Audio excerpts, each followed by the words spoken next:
these winds, and this is why everyone who says that the southern flights proves the flat Earth, well, they've never looked at this jet stream coming through here.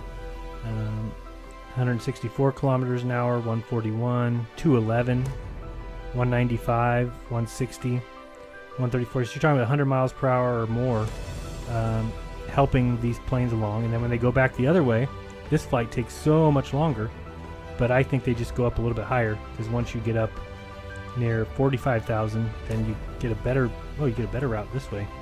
That's interesting. It's usually not that strong. Oops.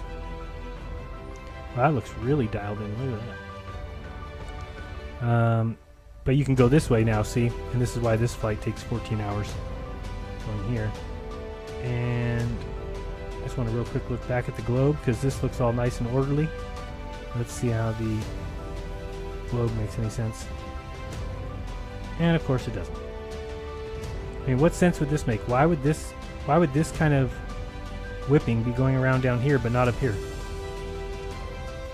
Makes no sense. Zero. Can't be a ball. Keep fighting it, Globers. I mean, look at this. Aren't you embarrassed? It's embarrassing. Oh.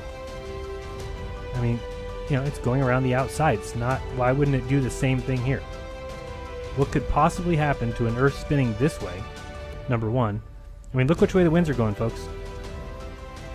The winds are going this way. That's the way that the Earth spins. And the winds are going faster, red winds, faster than the Earth spins. Winds faster, Earth spin.